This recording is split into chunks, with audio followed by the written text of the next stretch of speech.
Hey guys, today we're going to go over our narrative writing rubric. So these are going to be your requirements for your nonfiction narrative. So the first thing it says is MLA heading. So this is your name, teacher's name, class name, due date, and a line to the left hand side of the page. So that's 5 points. If you watch my video on how to set up your paper, I show you how to do this so you get all your points. Then we have your minimum word count. Minimum word count for this narrative, or nonfiction narrative, is going to be 500 words.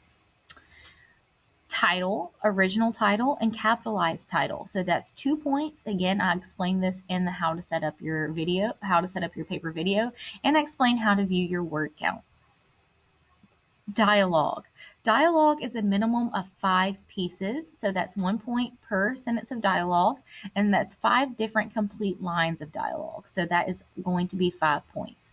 In other words, if you have in your writing, my mother always listened to me. She would say, "I love when you sing and dance." And then you continued on with her saying something else, and it's one big piece of dialogue, that counts as one. You have to have another indentation or like another person speaking to count as a second line.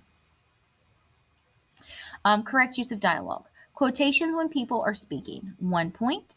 Indented when a new person speaks, 1 point. So remember, dialogue is like a paragraph or a new thought, so it should be indented like a new paragraph. Dialogue tags are used with each piece of dialogue, so that's going to be like he exclaimed or she yelled, something along those lines. And then minimum use of the word said in your dialogue, no more than once. So you can't use the word said more than once. All right, then we have understanding plot. So in your nonfiction narrative needs to be told in chronological order or the order that the events occur. So sequential order. So let's talk about what we need. The first, we're going to start with our exposition. This is where you're introducing or describing the characters in the story. You're describing the setting, which is where it takes place, and you're introducing the reader to the basic problem. This is going to be all of that background knowledge that's important for us to grow to love your character or characters. Then your rising action. This is going to be 3 points, and it's at least 2 events that lead up to the climax, and your events are sequential, which means they happen in order. So if you are writing a story about how you learn to drive, you're going to give me 2 events where you learn to drive. Maybe you're talking about a time that you got to drive around the farm, or maybe a time that you got to learn to drive the boat on the river because there was no one else there. Something along those lines. Then our climax is our turning point. So this is the most suspenseful part of the story or where the problem comes to its boiling point. So this might be if you're learning to drive, the first time you get to drive by yourself and how it made you feel and those life lessons that were taught to you and how you remember them. Then our falling action. So 2 points. Do you have a series of events that lead to the solving of your problem and at least 2 events? So maybe the first time you're out driving, maybe an event occurs where you have to remember that advice. How did you use that advice to help you along the way? How did it remedy your problem or solve it? And then your resolution is 2 points. So how was this problem solved? And then what happened after it was solved? So once the problem is solved, what events occur? Do you go home and tell your parents how their advice helped you? How do you foresee this helping? So if you watch the music video by Alan Jackson that I gave you in Google Classroom, if you look at that one, at the end, he talks about the advice that he was given as a child learning how to drive and how he's now using it with his own 3 children, allowing them how to learn how to drive, and how he hopes that one day they will do the same thing with their children. All right, understanding descriptive writing. Okay, so this is where on the last narrative, a lot of you lost points because you guys were not giving me those sensory details. This is going to be like touch, taste, sight, sound, and smell. So when you're describing something, you have to make sure that you're describing it so the reader feels like he or she is there. You have to paint a vivid scene with what you're writing. So that's also 2.5 points. So I'll give you an example of what it means to paint a vivid scene for the reader. I have used description to help the reader picture what is occurring in the story. Example, the cobra hissed. We can all picture a hissing cobra in our head because we've seen them on TV. But if we give more language, more sensory details, then it's going to really help us better understand that cobra and why it's hissing.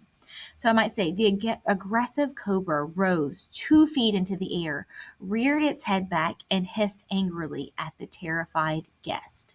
So this would have been a great detail to include in our dinner party narrative. So remember that cobra is now aggressive. So we're picturing a cobra that's going to be very easily angered. And it's going to rise 2 feet. So we can picture it growing or getting taller, making itself bigger into the air, rearing its head back. So it's almost like it's dancing backwards and hissing angrily. So we know its hissing is very mad, it's very loud, and the people who are watching are terrified. So that means that they're absolutely just frightened. So all of that's going to help you have a better picture of what you need. Point of view. Now remember, this is a nonfiction narrative about a personal experience that occurred in your life. So it's going to be written in first person point of view. So you're going to have to use words like I, me, and my. Now, if someone else is speaking, then you're going to refer to however that person speaks is correct. But you also have to remember that if you are referring to someone else, you can use she and him but you need to make sure that you have that I liked or my favorite thing in this story was something, or my favorite part of the day was. Genre. Remember, a nonfiction narrative genre, so you can't have any fantasy elements. You can't have a dragon come in and save the day, or a magic wand, or witches and potions. No, nothing along those lines. It must be something that actually happened, or could happen if you have to fabricate a little bit. Story tense. So story is written in the past tense, which means it's 2 points. Remember, this story has already happened to you. It's already happened in your life. So you have to make sure you have those ed endings on your verbs like jumped or hopped, or you have those irregular verbs like flung. Written expression is going to be on your back side of your rubric, and that's going to be how the state judges you. And then your knowledge of language conventions. Again, this is how the state judges you. And so for your written expression, to make a 4, are you actually answering the prompt? Is it set up in a manner to where I can tell that you understood what the prompt is, you answered the question given to you, and you have multiple paragraphs to where it's set up or formatted correctly? Knowledge of language conventions means that you have to have very little errors to get a 3 here. Most people normally get a 2 or a 1, which is okay. I have very few people that get zeros. Writing. So here you go. You have no larger than 12-point font, which is 1 point. Paragraphs are indented, 1 point, and one of the designated fonts is used. For this one, you're required to use Times New Roman, 1 point. So that's 3 points total. Now, this is worth a total of 58 points.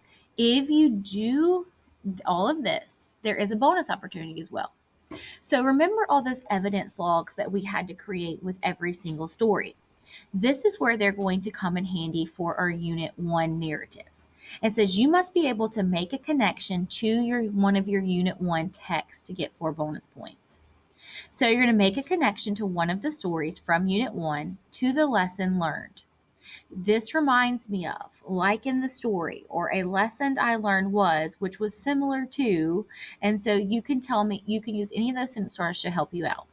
So in that, you're going to include the title of the story, which is going to be 1 point if it's properly capitalized and you have a proper use of quotation marks or italics. Now remember, From an Invisible Thread is part of a novel, also From Two Kinds. So that would be italicized versus if you're referring to Grounded, that would be in quotations because it's a short story. Then includes the author's name and it has to be properly capitalized. So for this one, you're not required to quote anything in your personal narrative. You just have to go back to the lesson that was learned. So on your evidence log, that very first box, that connection to the prompt, that is going to be your lesson that was learned. And so we want to make sure that the lesson that you have refers or can refer back to what you were talking about in your personal narrative. I hope all this helps. Please let me know if you guys have anything else or you need anything else from me. If you have questions, please feel free to send me an email. I hope this helps.